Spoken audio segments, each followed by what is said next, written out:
Pauline Fraser, and I want to say thank you for buying this bunting kit to start making your own wonderful bunting.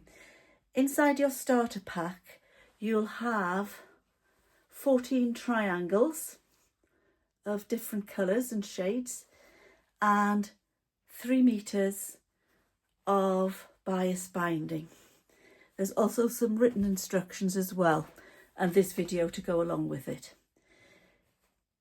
What I could suggest is, if you think you're going to want to make more bunting, is you could measure and copy the size of this triangle, because this is made from fat quarters, so it's the right size if you want to buy sets of fat quarters to make bunting. So something like this, where there's several fat quarters.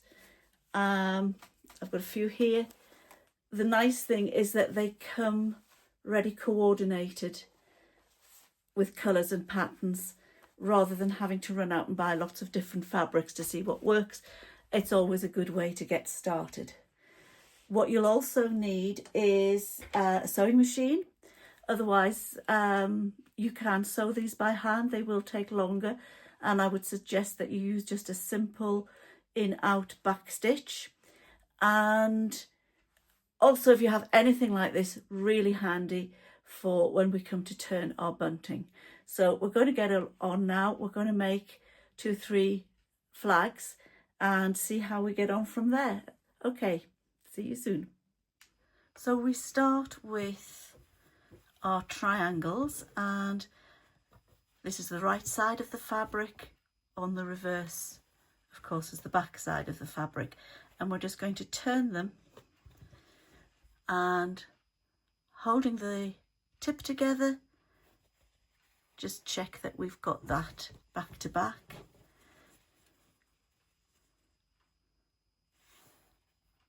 There. And we'll just start with these few here.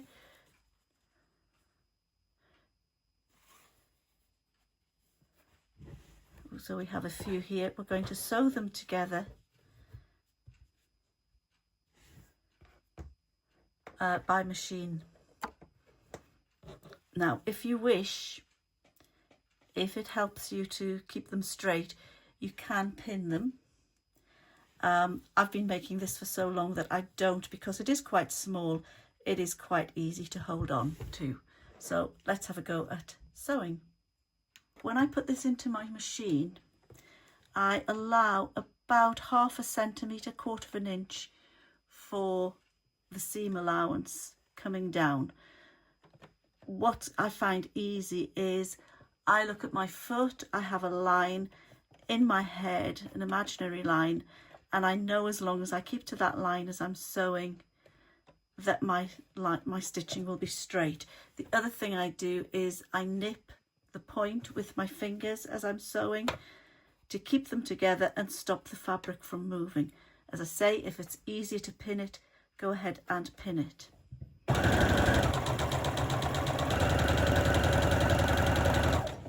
And just to say, I've got my stitch length set at 3.5.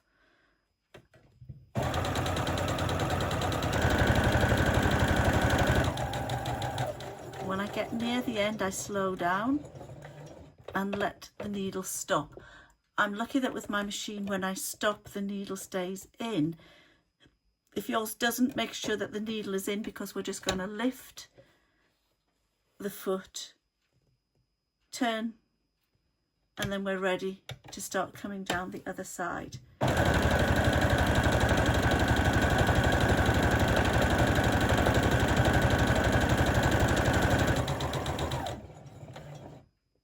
Now, at this point, when you've done a flag, that's still in the machine at the back. You can, if you wish, just put the next one in, or just detach it and start again. But that's our first flag sewn. I'm going to show you next what we do with the flag. So any little bits, just trim them off. And at the corner here, at the point, be aware of where your stitching is and then just make a little cut across there so that your point, as you can see, is now off to the side. That's just so that when we turn it, we get a better point. And here's my turning tool. I'm going to turn by hand, pull that through, and then my turning tool gently coaxes down to the bottom. If you're too rough, you're in danger of going right through the point at the bottom, which I have done several times. But there we are, turned and ready to press our flag.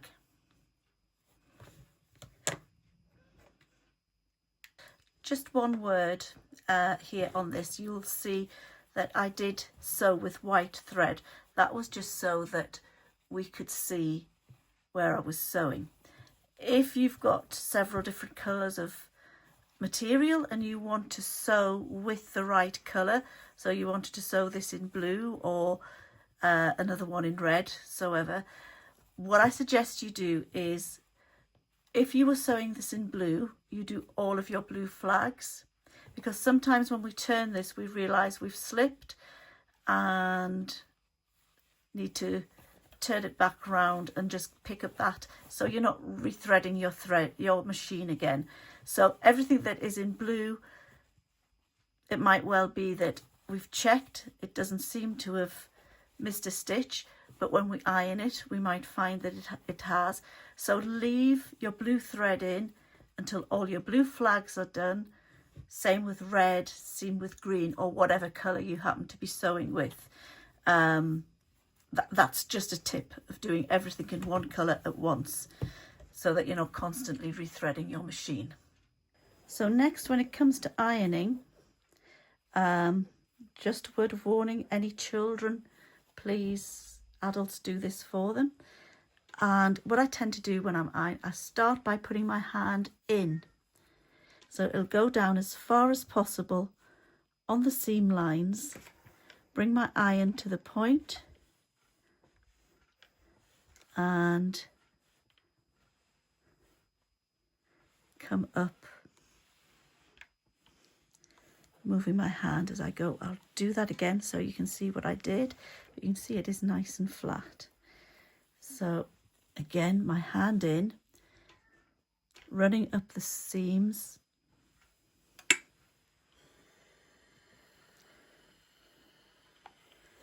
nice and flat, and once again.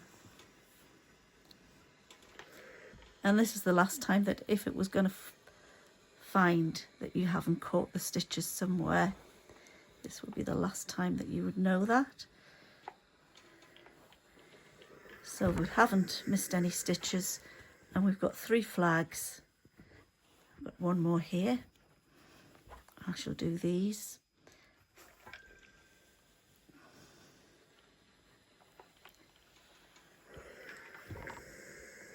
And we're ready to pop these 4 flags onto some bias. What I would say is I'm doing this as a demonstration. If you're making yours, do all of your flags, or all 7 flags, however you wish to do them, all at the same time onto the bias. So before we go onto the bias, what we need to do is play around with our flags and decide the order, especially if you've got more than 3 colours, decide the order that you want them in, whether you think that looks okay, or whether you would alternate like that, or have this over here, or however you think. Decide the order that you want and pop them in order in a pile. Now the next thing to say is, more often than not, when I make bunting with fabrics, I like to use fabrics like this one where there is no direction of pattern. When you look at the robins and the Christmas trees on the reverse, they're sitting upside down. This is total personal preference here. You can alternate between right way up, wrong way up robin, and the same with the Christmas tree, or you might decide that you want one side of your bunting to have everything going the right way up. This is entirely up to you. The nice thing about bunting is it's supposed to be organic and different and quirky. So depending on the pattern, depending on how you feel, if you were hanging this across a ceiling in the middle of a room, I think I would alternate between these. If you've got a lot of flags, if it's going against a wall or a window, I would go one way so that you can see them the right way up. As I say, totally personal preference. So once you've decided on the order of your flag, we're now ready to pop it onto the bias. The bias binding is 25 millimeters wide, and it is cotton. Yes, I think this is cotton, or polycotton, because polycotton does tend to be a little softer than the cotton bias. And it's tucked in there. You can see it's folded, pre-folded. And what we're going to do is, you need ties at the end of your bunting, somewhere where you're going, some extra bias that you can use for holding it up. And what I'm going to do is, I'm just going to measure, that's 25 centimeters. I'm going to fold it in half, put a pin in to mark that, and there we have 25 centimeters ready to sew. So I'll show you how I do this, and we'll sew this on the machine. One of the things we need to be consistent about is the gaps between each flag. And here I've got a little piece of paper which is 5 centimeters long. There are a couple of things you can do, is to make something like this, and I'll show you how to use that in a moment. Alternatively, you can say, here's my needle, and on your machine mark 5 centimeters with a pencil and use that as your line. You may want to make it longer, you may want to make this a 6 meter gap, anything up to 10 meters. I would say that if you're using this in a sitting room, you really don't want to go more than 6 or 7 centimeters in a gap. If you're making larger bunting that is going into a much bigger space, you would do a 10 or 12 centimeter gap. So, bending the bias, pop it into the machine, lowering the needle. I'm going to do 3 little stitches, 3 backwards, and then again keeping a line,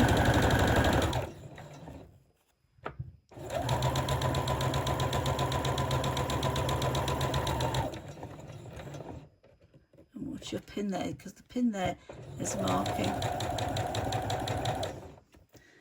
And what I tend to do now is just snip that off, and taking the first flag, keep the needle in the bias binding, raise this. Now at this point, where you can see there's quite a few threads and things on the top of the fabric, it's nothing much to worry about, because when we get to the bias, we pop it in, fold it down, do 2 or 3 stitches. Again, keep the needle in, it's keeping your flag in place. Lay it along the bias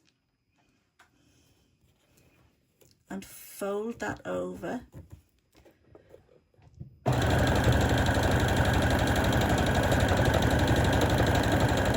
And we're sewing along to the end there. Now, here's where you can put your piece of paper. You're not going to sew it, but what you're going to do is use it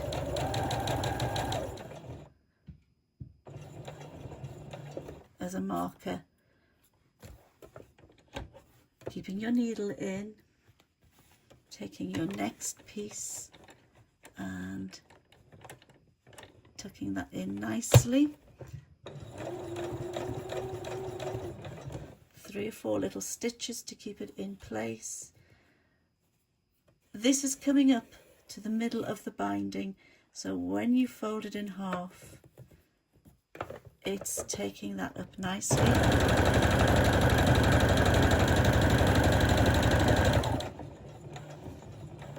And again, we're just going to pop that in line with the needle.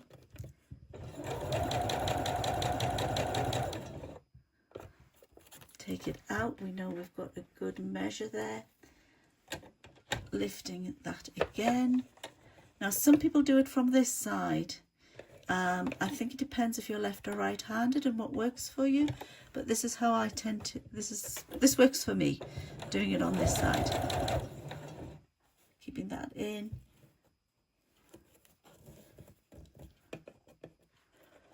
There's always bits of fluff and out of the way.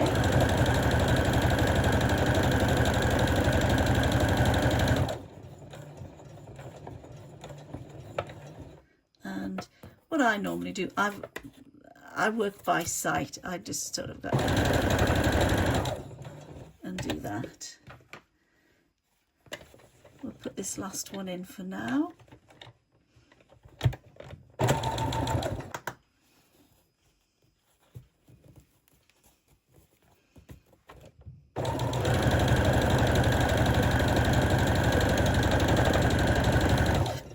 For this video, I'm just going to put those 4 flags on, and then what I need to do is measure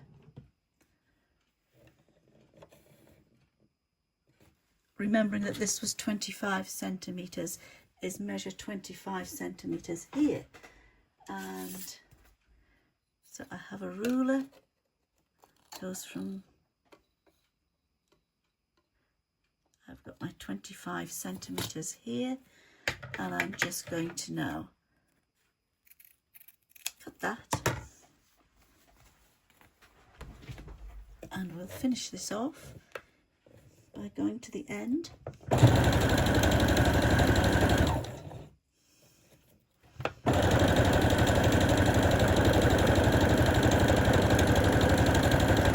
And again, when we get to the end,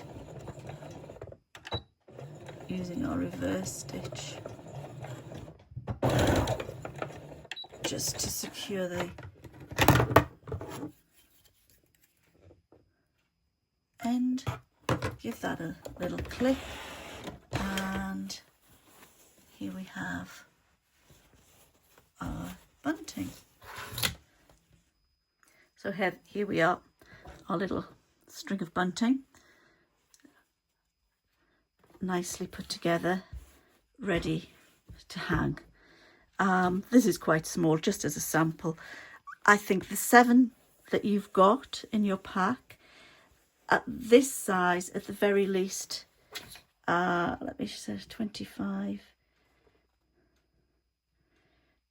that's 22, so it's going to make at least 1.5 meters, which is a nice short length for windows and above fireplaces and small areas across, lovely in the kitchen and so on. Now I'm going to show you alternative ways as well of sewing this. One of the things you can do is to put the flags together, again using the points and working on the outside. So we're sewing those right sides together. On this, I would give it a minuscule little bit more, and that's probably, it is literally a millimetre more on the seam.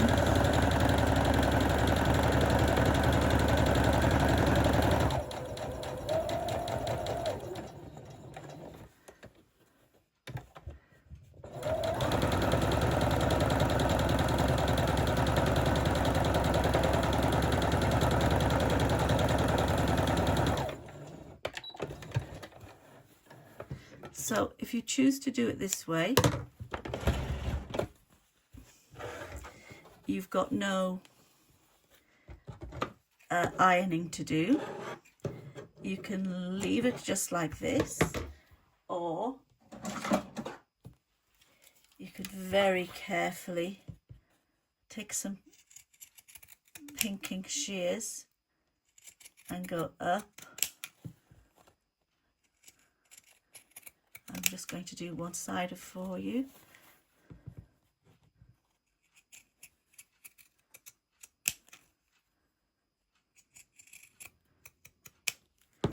And then you're creating a nice little shabby chic sort of effect. But as you see, you need to be quite neat in cutting. It will start to fray and give it that little shabby chic look as you go.